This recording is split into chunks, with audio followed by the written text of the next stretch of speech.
Hello, I'm back. So it's been a while since I've done a face video. I kind of got the case of the yips, if you want me to be honest about it. But I took a couple Xanax. I did a couple breathing exercises. I've learned a couple breathing exercises, so let's get to it. You've read the title of this video. I want to be talking about some of my favorite drum parts ever. I got the idea from the Pitchfork series Under the Influence, more specifically the episode with Kevin Parker. And besides the fact that Kevin Parker is one of the coolest people on the planet, and I would love to hear him talk about anything, I can hear this man talk about Australian politics to me for 2 hours, and I would just delightfully sit there because holy shit, Kevin Parker's talking to me. And there's just something that's fun about watching somebody nerd out about the thing that they do and talk about what influences them and see how it's kind of transformed them and their work. I really believe that any jackass on the internet can do it. I think it makes up about 75% of the content that we watch and consume, just seeing people nerd out about anything. I love pooping, dude. So without further ado, let's talk about some of my favorite drum parts.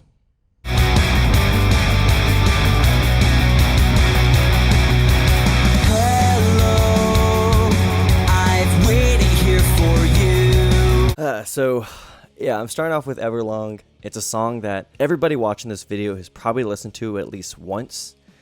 If you haven't listened to it, I don't know what rock you've been hiding under, but if you wouldn't mind just getting out like your Sony Walkman and purchasing a cassette tape of Color and Shape, you'd be doing yourself a great service. But even besides that, it's just a great song and a great drum part, and I want to talk about it. So most people know Dave Grohl as the frontman of Foo Fighters. I don't think the average person really appreciates him enough as a drummer. There's this joke in the music community that when Dave was in Nirvana, he was an alright, if not really exceptional drummer, and then he became an absolute beast when he joined Queens of the Stone Age for 2002 Songs for the Deaf. While a lot of people, myself included, just believed he went to a cave for a couple years, did a few push-ups, and then came out an absolute monster behind the kit. But really, that's not true, and the real progression is to be seen or heard in the first two Foo Fighters albums, which he recorded drums on. So when I conceptualize drums, I like to think of them as this puzzle. Most of the time when you're writing a song, especially like in instrumental music, electronic music's a little bit different, but when you're writing a song, you either write it around a melody or a bass line or a riff, but there's nary a time you're writing it with the drums or you're writing it on a drum set. So when you're composing a drum part as a drummer, you have an idea of the color of the song or the shape. And it's your job as the drummer to put these pieces together in a way that makes sense. And what's really cool about this is there's not one right or wrong way to do this. There is, and we'll actually get to that in a second, but there's a lot of freedom that a drummer can have in how he assembles this picture. This is where we get to the falling out between Dave Grohl and William Goldsmith, the original drummer for this album. When you listen to William Goldsmith's first band, Sunny Day Real Estate, you can't help but notice his drums are subtle and nuanced. And when you listen to Dave's parts and his songs, they're not that. And this isn't a slight against any drummer. They both do what they do really well. I just think it's interesting how Dave, when he was writing the song, he saw a building, very efficient, sturdy. He saw a sturdy-ass skyscraper. And William Goldsmith didn't see it. He saw maybe like a pentagon or a bird or something. And I just think it's interesting that, this major falling out that's been well documented that William Goldsmith still seems kind of salty about to this day. And all this originated from the fact that they just didn't see the same thing. They just had two different ways to piece this puzzle together. So yeah, this is a great part. It's super efficient. It's very metronomic, I think, as Kevin Parker said in his video. There's a lot of techniques and tools that Dave does in the song that I think a lot of drummers take for granted nowadays. I'm not saying he invented these things or he was the first one to do them, but He just did them so goddamn well. Whether it's the 16th notes on the hi-hat at the beginning of the song that just really pumps you up, or that build-up he does in the pre-chorus that just leads so perfectly into the chorus. And to honor Dave Grohl, I'm gonna play that build on this pillow right here. All right. Oh my god, damn. I never, when I sing along with you. There's another thing he does in the song that I don't know if there's a word for, so I'm just gonna call it accentuated bass drumming. Where basically you play in unison perfectly with either the bass guitar or the guitar. So for example, in this song, it's the din din din din din din din din. Obviously, he's adding a couple more notes, but it's cool because there's a part in the verse where the guitar starts strumming straight eighth notes, and the drums continue that pattern, and it fools the listener into thinking that there's still a guitar out there somewhere playing that part at that exact moment. It's a cool sleight of hand. But yeah, this is just a great damn part. I think any intermediate drummer needs to learn this. There's nothing that's tricky enough that's going to trip you up. Oh my god damn it. Trying to learn it, but there's a lot of really cool tools and techniques that I think a lot of drummers should add to their tool belt. If William Goldsmith is out there watching it, I'm sorry.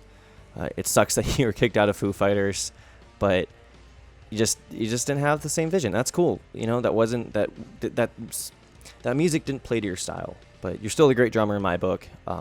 But sorry that Dave Grohl didn't think so.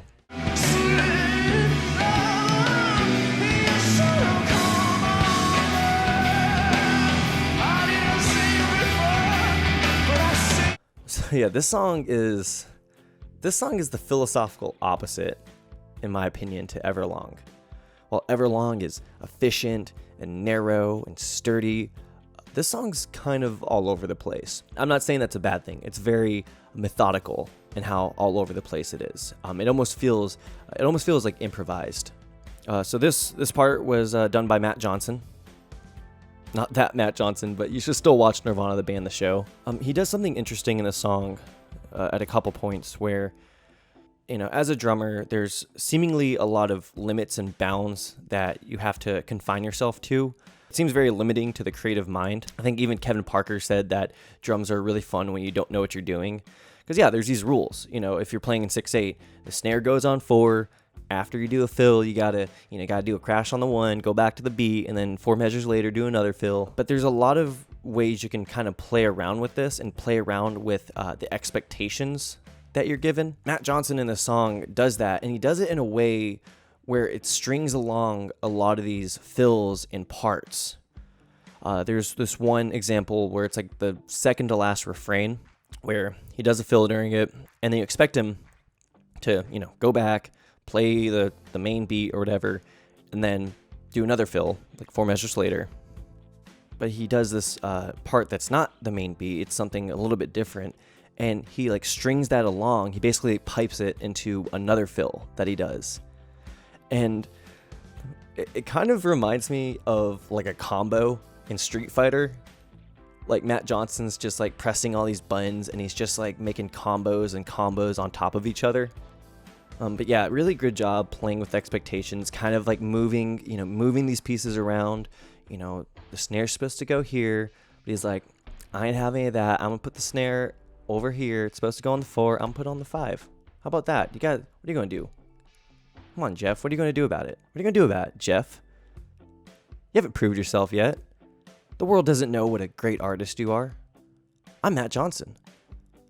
People are going to confuse me with a ginger dude from Canada one day. What are you going to do about it?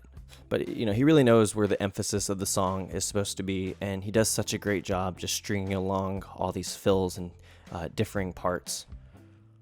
Really cool song. Really great swing part, too. If you want to get more into kind of swing parts and you need kind of a gateway into jazz drumming, I think this is it.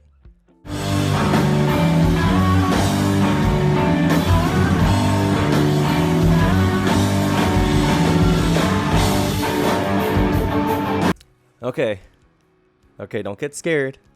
You know, you probably heard of Foo Fighters, probably heard of Jeff Buckley, but Shiner. Like, Shiner, what? are these guys from the Midwest. And yes, they are. I think they're from Milwaukee. But you should listen to this song and this album because it's really good. And I don't know why more people haven't heard of them. I was supposed to see them in June, but fucking COVID came in and ruined my hopes and dreams. This part is solid. This is, to me, kind of... Jason Gherkin is very much like a machine gun. He's a very machine gun drummer. He's playing these super on the metronome 16th note, but then he like takes a note away. It's kind of the same way if you're shooting a machine gun. Every time you have your hand on the trigger, it's going to shoot at a consistent fire rate, but you're not going to have your hand on the trigger the whole time. That's kind of what his drumming is like to me. In this beat, he's only hitting on the 3, and he does a flam for every hit during the verse. And it's kind of a way to get everything you can out of your one hit. It's like you only get one shot. You only get one shot per measure. And you're making the most out of it. Typically, a flam, you're not gonna do it during a beat. It's kind of a pain in the ass as a drummer. You gotta switch your hand over, and I mean, for what, Just kidding. I'm just kidding. It's cool. It's really cool. The only other beat I can think of that does this is Scentless Apprentice, actually drummed by our buddy Dave Grohl. So, great minds think alike. Or my taste in music is just really limited. And we got to talk about that bridge too. It's very Keith Moon-like. It's like a modern Keith Moon. It's kind of a mixture of the efficiency and the precision of Dave, and then the looseness and improvised feel of Matt Johnson. And man, this drum sound, it's probably one of my favorite drum sounds. It's really dry. You can hear the room that these drums are recorded in. You can hear them breathing, kind of the same way a wine taster can taste the barrel that the wine was stored in. That's how I like my drums, a big old barrel of wine. I like drums where you can hear the decay. I don't like things that are punchy and sound super obviously sample replaced. And I know most producers sample replace nowadays, and they should. But if you're going to sample replace, just do it. Just do it with the drums that you record with. One of the best producers in Atlanta does this, and his drum sounds are otherworldly. They are super sick.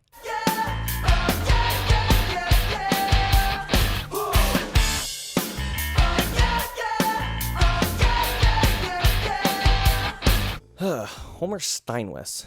What a great name, Homer Steinwess. He played with St. Vincent. Actually, Matt Johnson did too. I forgot to say that. Matt Johnson also played with St. Vincent, so maybe I should listen to some St. Vincent. So he's a session drummer. Give your session drummer some love. He also recorded drums for Back in Black by Amy Winehouse, so this guy's got a track record. But really, he's most known for his work with Bruno Mars. This is a great part. I don't want to get too much into all of it. I like the combination of the MIDI and actual acoustic drums. Has a very throwback feel with a bit of a modern flair to it. Really, I just want to talk about one part specifically, and it may seem trivial, it may seem simple and stupid, and why are you taking time to tell us about this? But as a young drummer, it kind of blew my mind. So, you listen to that first chorus, it bops. You get back into the verse, which to me, the real bread and butter of the song is the verse. Sorry everybody. And you're like, okay, what's going on? The bass sounds the same. It's probably gonna be the same verse. We're probably just gonna have that same kick-ass verse again. But then something's interesting. You listen to the first couple measures of the verse. Everything's the same. Bruno Mars is being Bruno Mars, and the bass is being the bass. But you don't hear the bass drum or the snare. Homer is just keeping tempo with the hi-hat. And this kind of blew my mind as a drummer. I always thought that in the realm of pop music, classical is a little bit different, but in the realm of pop music and alternative and whatever, have your dynamics, let's say your dynamics are here. And I always thought the only thing you could do is just add fills and, crazy licks, and, that's it. You can go back to the bottom. Obviously, you're going to have to do that at some point, Don't get too ahead of yourself. When I heard the song, it made me realize that you can take things away. And then when you go back up, it has the same dynamic impact. And again, I know it's simple. It's like, what the fuck, dude? That's not a crazy drum solo. That's simple and obvious. But I don't know, like as a young drummer, it just kind of blew my mind that you could take things away. It's the what was it? Less is more. I think it is. Less is more. It's about the notes you don't play. I think a lot of drummers would just play that straight through, and it wouldn't make the song any worse, but it just wouldn't make the song any better. And in fact, this part inspired me so much that I kind of ripped off the idea in a song that I performed on. So we're going to listen to that real quick, because we actually can, because I own a third of it, I think. Do I?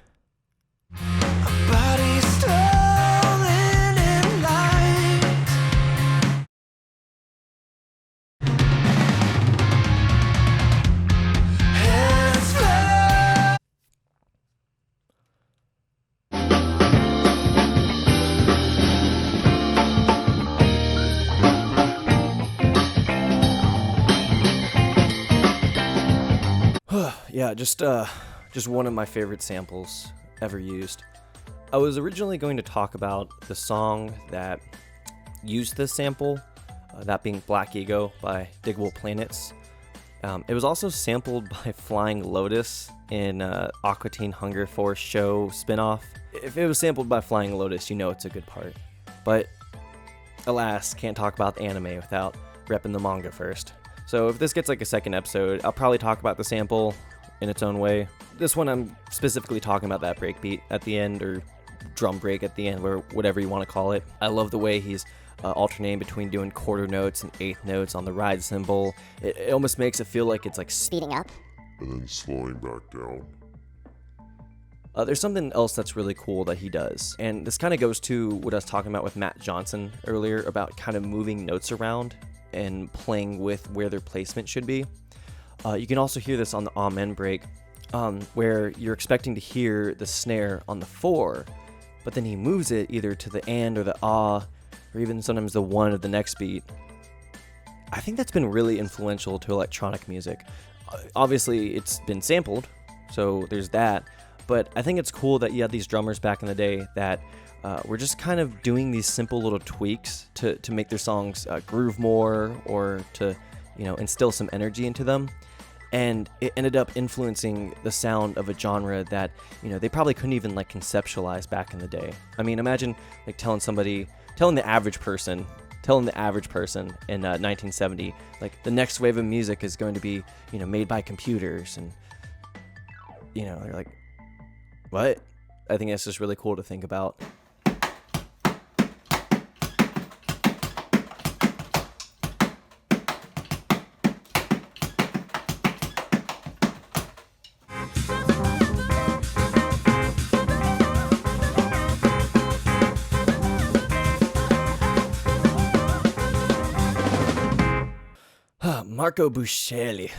Marco Buscelli. There's been some good names on this list. Like, I'm not talking about like the drummers. I'm talking about just their names at face value. But you can't beat Marco Buscelli. It sounds like an F1 Formula racer. But there's nothing formulaic about this song. During the verse, he switches the bass drum and the snare parts. He doesn't like switch the instrument. He switches their placement. He's not like hitting the snare with a mallet and then hitting his bass with a drumstick. And it kind of creates like this call and response between them. It kind of forces the listener to think about, where they are and how they interact with each other. But really, I just want to talk about that part. If you've listened to the song, you know what part I'm talking about. It's the bridge. It's the drumming over the acapella. And I could be full of shit since I've never done this, but there seems to be something that's like really difficult about drumming over just a vocal part. With every instrument, there's a physical strike that you can see, whether it's a plucking of a string or the hitting of a piano key, or even blowing wind through a reed to make a sound out of a woodwind instrument. Marco Buscelli. Not getting into the fact that this part is insane. It's very Zach Hill-like, so, if you like Zach Hill, like, please peep this album. But just the fact that he can even keep metronome and keep the beat in the first place. I mean, I know Xenia's singing in a very rhythmic way, but there's just something that's just so hard because the strike is almost like abstract. It's just the vibrating of the vocal cords or the diaphragm. That's just really cool. And yeah, again, this part is absolutely insane at the end. He's doing like these triplets. He's just, again, it's like very all over the place. Maybe it was improvised, but it still sounds awesome.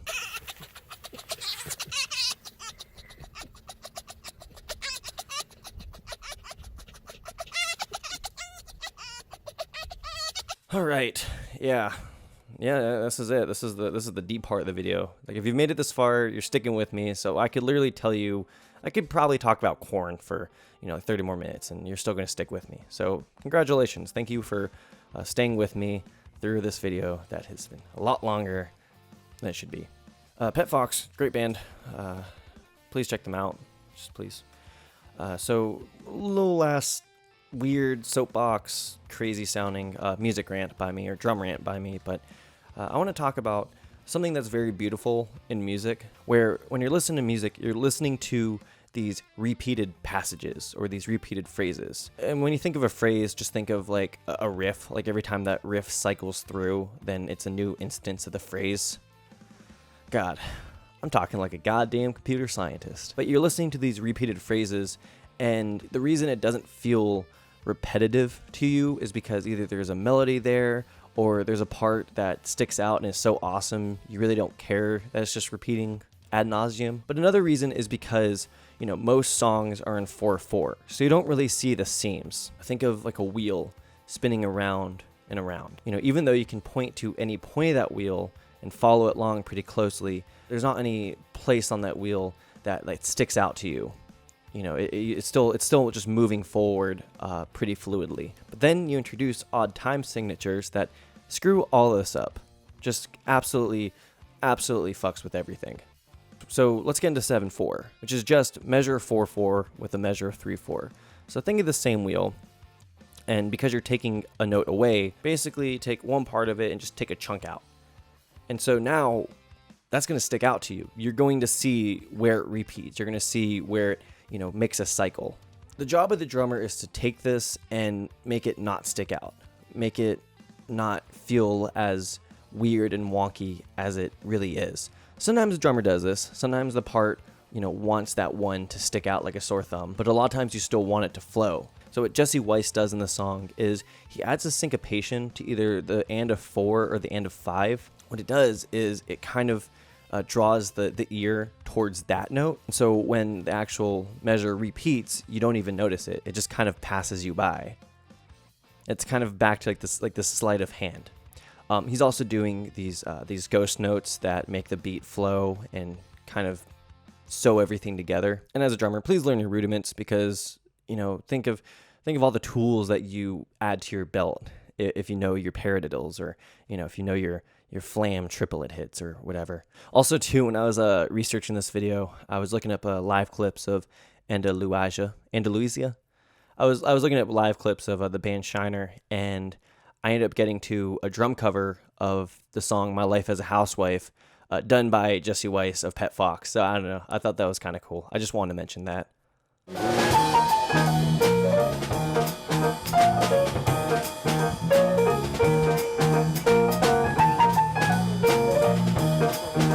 And finally, last but not least,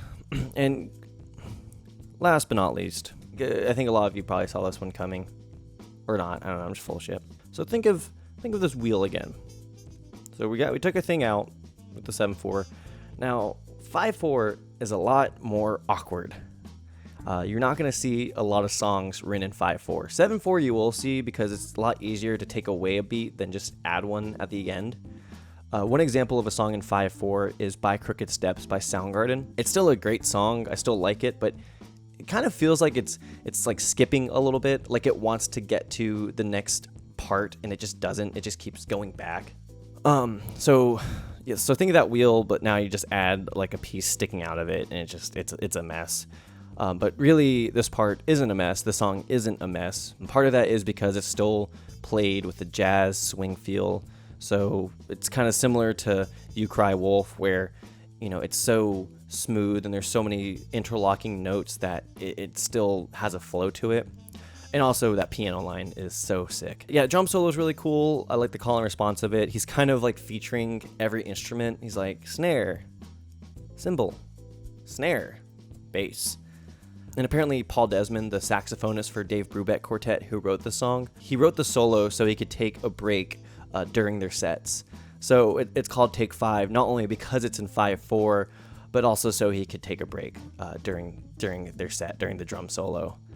I couldn't verify that while researching this. I just remember hearing it somewhere, and it makes sense. If you want to get into jazz drumming and you're the song's a little more mid-tempo, it's not as fast, so it's definitely a good introduction if you want to get into like jazz drumming and you're a little intimidated by it.